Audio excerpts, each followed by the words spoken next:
Le 8 mai 2021, une femme nommée Mali Perales roulait sur la route Packer Drive Northeast, longeant la rivière Rogue à Belmont, dans le Michigan. Elle était accompagnée de ses 2 colocataires, et tous 3 rentrèrent d'une soirée, de bonne humeur.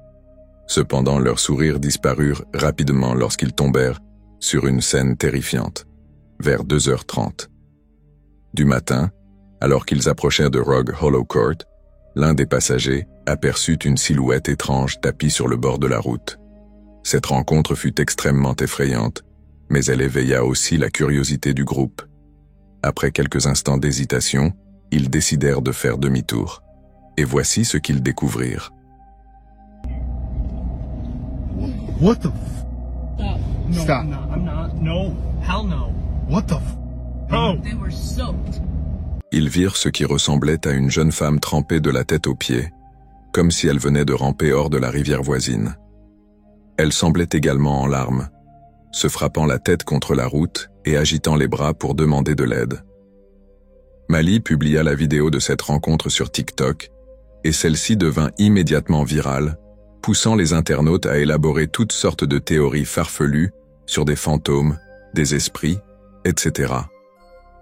Cependant, malgré ces spéculations, Mali posta par la suite plusieurs vidéos pour les démentir et révéler ce qui s'était réellement passé. Selon elle, après avoir enregistré la première vidéo, ils firent plusieurs fois demi-tour pour repasser devant la femme en détresse et s'assurer qu'elle allait bien. Bien qu'aucun d'eux n'ait eu le courage de sortir de la voiture pour l'approcher, ils appelèrent la police et restèrent à proximité jusqu'à l'arrivée des secours. La femme fut ensuite transportée à l'hôpital le plus proche, où elle reçut un traitement pour une hypothermie légère. Il s'avéra qu'elle était tombée dans la rivière Rogue depuis la rive est et avait réussi à nager jusqu'à la route.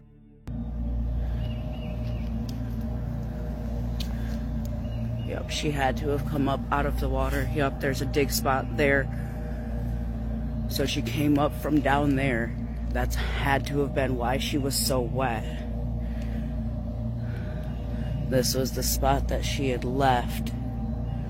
I don't know why or what was going on.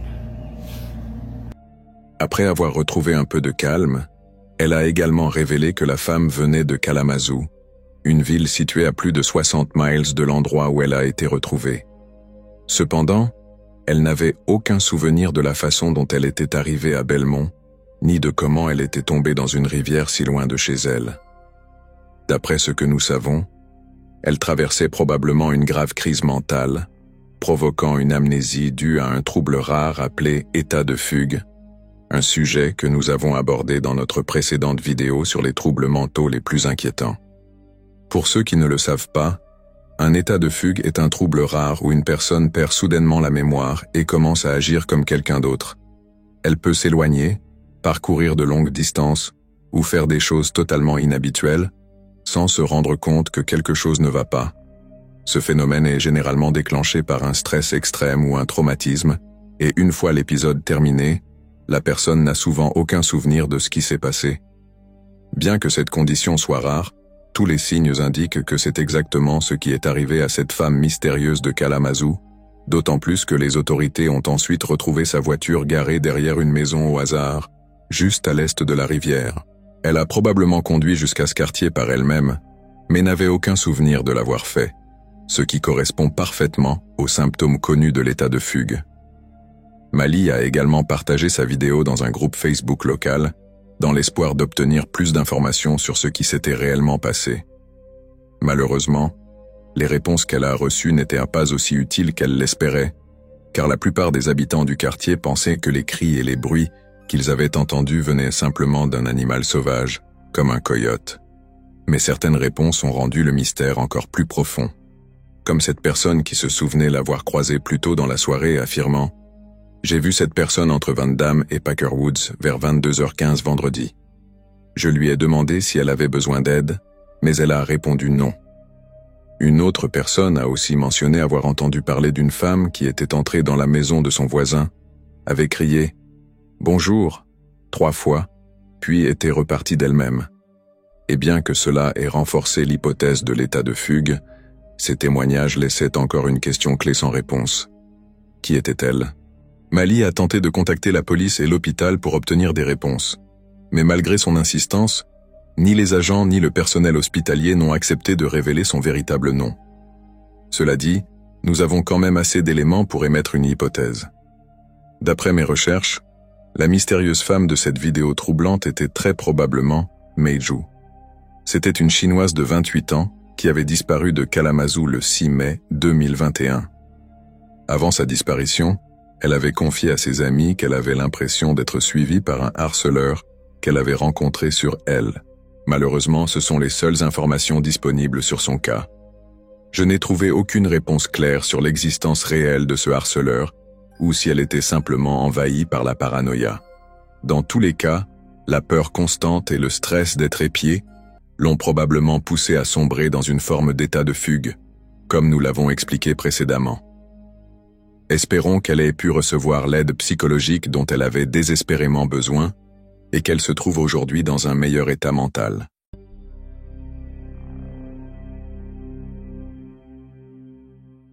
En juin 2024, le streamer Lacey et son ami Clix faisaient un livestream IRL à Miami en Floride.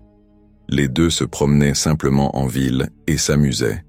Ce qu'ils ne réalisaient pas, c'est que ce stream allait finalement sauver la vie de quelqu'un. Cela s'est produit quelques heures après le début du stream, lorsqu'ils se sont installés au café de l'hôtel Starlight pour le déjeuner. En attendant de commander, un homme s'est approché de leur table, portant uniquement un short vert fluo.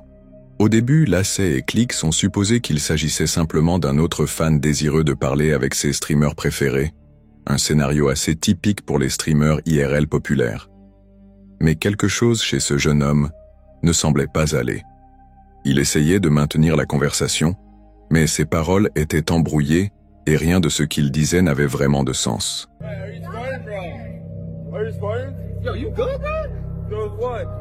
Les streamers ont d'abord pensé qu'il était soit ivre, soit sous l'effet de drogue. Pour leur contenu, ils ont commencé à se moquer un peu de lui avant de reprendre leur diffusion. Mais l'homme est resté près d'eux, agissant de manière étrange et prononçant des phrases incompréhensibles pendant environ une demi-heure avant de finalement les quitter. Les streamers ont simplement qualifié cela d'interaction bizarre de la part de quelqu'un sous influence et ont continué leur stream. Lacey a ensuite téléchargé une version éditée de ce stream sur sa chaîne YouTube. C'est à ce moment-là qu'il a reçu un email qui lui a fait réaliser l'importance de ce qu'il venait de capturer sur caméra. 2 jours après la mise en ligne de la vidéo, Lacey a reçu un email d'un homme nommé Tran, qui prétendait être le frère de l'homme vu en short vert. L'email disait « Bonjour, je m'appelle Tran Coleman, et mon petit frère disparu du Michigan est apparu sur le stream de Clix et Lacey à Miami. Il portait des shorts verts, et il se moquait de lui. Il n'est pas sous drogue, il est schizophrène et il a 17 ans. Si quelqu'un peut me contacter à propos de cela, je serais tellement reconnaissant. Il est porté disparu depuis 3 mois, et son cas a été classé comme homicide dans le Michigan. Dans la plupart des cas, des emails comme ceux-ci sont simplement des trolls essayant de déranger les créateurs. Cependant, après quelques recherches, Lacey a découvert que Tran disait en fait la vérité et a partagé ce développement sur Twitter, en déclarant « Il y a 3 mois, un garçon de 17 ans a disparu et son cas a été mis en homicide. Hier, lors du stream, il est venu vers moi et Clix, et maintenant sa famille sait qu'il est en vie à Miami. Je n'étais pas sûr de rendre cela public, mais j'espère que cela pourra l'aider à être retrouvé pour sa famille. » En réponse à son tweet, Lacey a également ajouté un article qui fournissait des détails supplémentaires sur l'affaire. Apparemment, le nom du garçon était Troy Coleman, et il avait disparu de chez lui dans le Michigan depuis mai 2024. Selon l'article, Troy avait été vu pour la dernière fois à Mount Morris Township autour de 9h30 le 17 mai. Pendant les 3 mois suivant sa disparition, il avait réussi à voyager du Michigan jusqu'à Miami, sans médicaments, sans argent et sans explication claire de la manière dont il était arrivé là. Cela était extrêmement préoccupant, car le manque de médicaments essentiels pour sa schizophrénie était connu pour provoquer de graves hallucinations. Sa réapparition soudaine n'a fait qu'approfondir le mystère. Sans piste ni explication logique, la police du Michigan était tellement déconcertée qu'elle avait même commencé à enquêter sur son cas comme un homicide potentiel. Le fait que Troy soit apparu de manière aléatoire sur le stream de Lacey et Clix Et que son frère regardait ce stream était rien de moins qu'un miracle. Mais les coïncidences s'accumulaient, et ce qui s'est passé ensuite a rendu la situation encore plus étrange. Alors que Troy était toujours sur le stream, un autre jeune fan s'est approché des deux streamers et a tenté de lancer une conversation. Cependant, avant même qu'il puisse se présenter, Troy l'a interrompu et a commencé à lui dire quelque chose.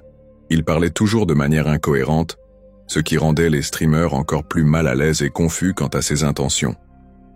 Pendant ce temps, il a aussi donné au jeune fan le gobelet en polystyrène qu'il tenait.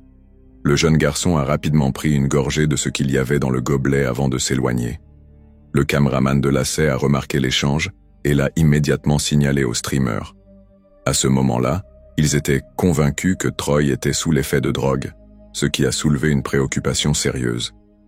L'avait-il donné au garçon quelque chose de drogué?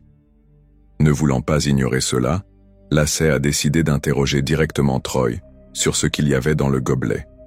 À leur grande surprise, la réponse de Troy était bien plus cohérente que prévu. Il a simplement répondu que c'était une boisson gazeuse de l'hôtel Beacon. What was in the drink? What was in that drink? In the drink? Yeah. You gave it to him? It was Coke from Beacon Hotel. Like Coca-Cola? Making sure. You gave it to the kid. I gave it to a kid. Cette interaction fortuite a donné aux autorités la piste cruciale dont elles avaient besoin. Troy séjournait en effet à l'hôtel qu'il avait mentionné. À partir de là, il n'a pas fallu longtemps aux enquêteurs pour retrouver Troy et le réunir avec sa famille, qui est ravie de le voir de retour. Lors d'une interview ultérieure avec People.com, le père de Troy, Weston Coleman, a partagé des détails encore plus déchirants sur ce que Troy avait traversé. Selon lui, Troy voulait en réalité visiter la Floride pour rencontrer des célébrités. Il a fait ses recherches en ligne et économisé autant d'argent qu'il le pouvait avant de partir. Troy est arrivé à Atlanta en bus, mais c'est là que les choses ont pris un tournant dramatique. Pendant son séjour à Atlanta, il a été volé de tout ce qu'il avait. Privé de tout, il a continué son voyage jusqu'à Miami complètement fauché. Malgré les difficultés, sa famille était finalement heureuse de savoir qu'il était toujours en vie et en bonne santé, son père déclarant « Je suis juste heureux qu'il soit en vie à ce stade, et je ne peux pas croire qu'on l'ait retrouvé. Nous nous sentons tous beaucoup mieux et nous remercions tout le monde. » D'après ce que je peux trouver, Troy vit avec sa famille dans le Michigan depuis lors et a réussi à rester à l'écart de tout autre problème.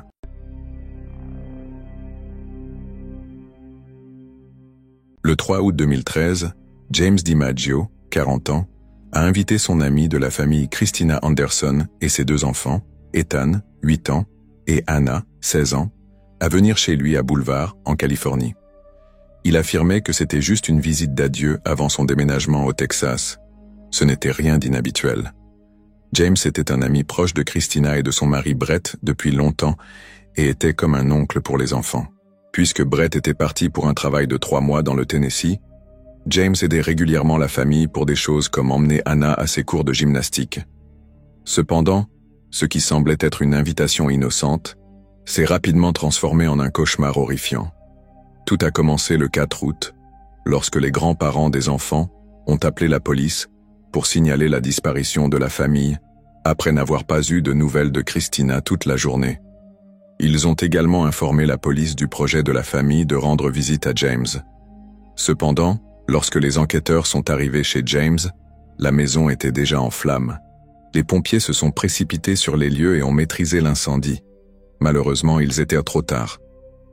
À l'intérieur de la maison brûlée, ils ont découvert les corps de Christina Anderson, de son fils Ethan, et même du chien de la famille. Et bien que cela aurait pu être un simple accident tragique, la réalité était bien plus cruelle. L'autopsie a révélé des blessures graves sur Christina. Parmi ces blessures, il y avait des signes de liens en plastique autour de ses chevilles et de ses bras, des marques de rubans adhésifs autour de son cou et de sa bouche, plusieurs fractures dans son bras droit et ses 2 jambes, une coupure au cou et des signes d'au moins 12 violents coups à la tête. Son fils de 8 ans, Ethan, avait également plusieurs fractures sur son corps. Cependant, malgré la scène horrifique, il n'y avait aucun signe de James ou de Anna près de la maison. Il n'a pas fallu longtemps pour que les enquêteurs fassent le lien et réalisent que James DiMaggio était le cerveau de ce crime atroce. Il est également devenu clair qu'il avait orchestré les meurtres non seulement par violence, mais avec l'intention de kidnapper Hannah.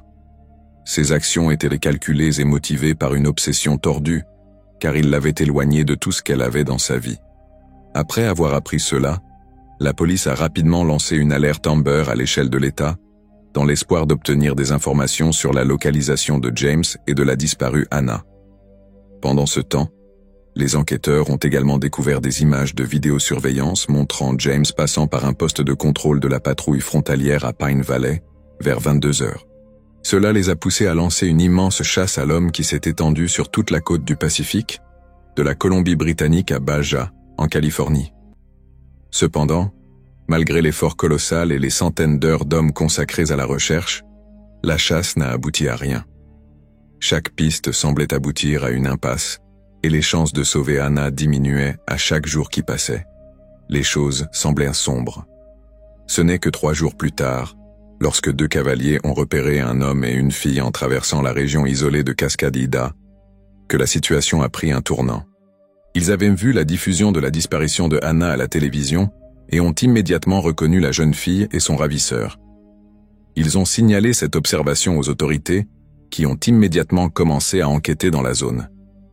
Peu de temps après, ils ont trouvé la voiture de James dont les plaques avaient été enlevées pour éviter d'être repérés. Cependant, il leur a encore fallu 3 jours de plus pour localiser le campement où James se cachait. Le FBI avait mis en place un jet avec une caméra sophistiquée à longue portée enregistrant depuis des milliers de pieds au-dessus, ce qui est ce que vous voyez maintenant. Ces images ont confirmé qu'ils avaient retrouvé la disparue Hannah. Le 10 août, le FBI a pris en charge la mission de sauvetage de Hannah et a mobilisé une équipe tactique. Ils ont gardé James à l'œil pendant un certain temps, cherchant le bon moment pour intervenir. Cependant, il restait très proche de Hannah, ce qui rendait l'attaque presque impossible pour l'équipe de sauvetage. Heureusement, après un certain temps, James s'est éloigné pour ramasser du bois de chauffage, et bien qu'il n'en ait rien su, Hannah a repéré un hélicoptère de sauvetage et a commencé à agiter la main pour demander de l'aide. C'était l'occasion parfaite, et le FBI n'a pas laissé passer cette chance. Ils se sont rapidement approchés et ont emmené Hannah en sécurité.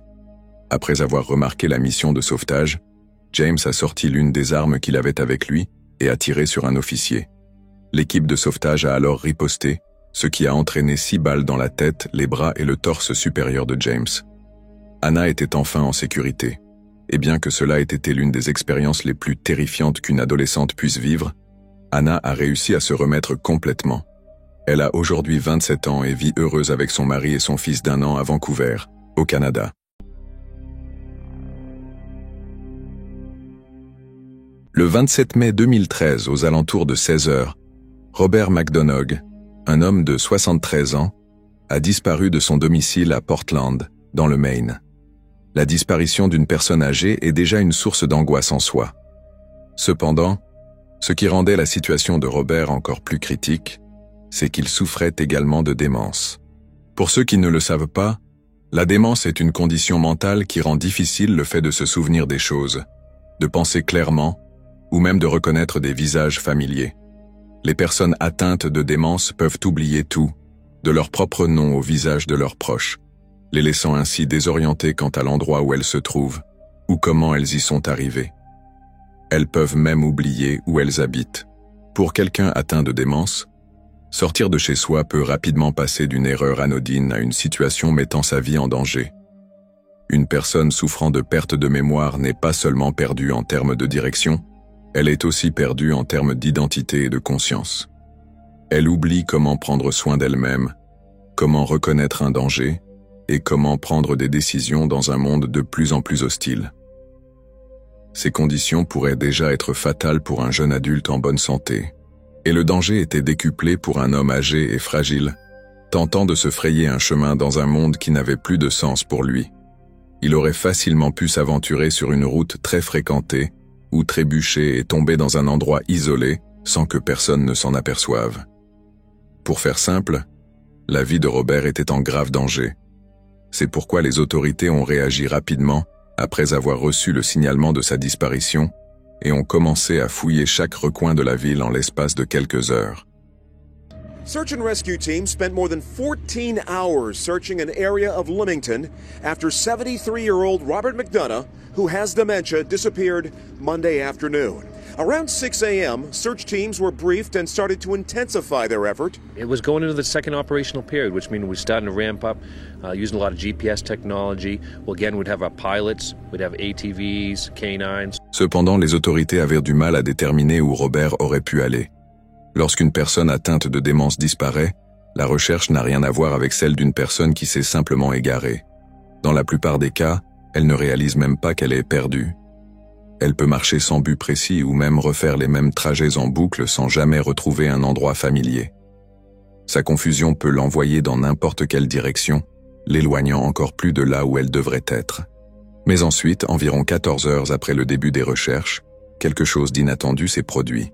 Le 28 mai à 6h30 du matin, un journaliste d'une chaîne locale de Portland enregistrait un reportage sur la disparition de Robert dans la rue lorsqu'un vieil homme est soudainement apparu dans le champ de la caméra.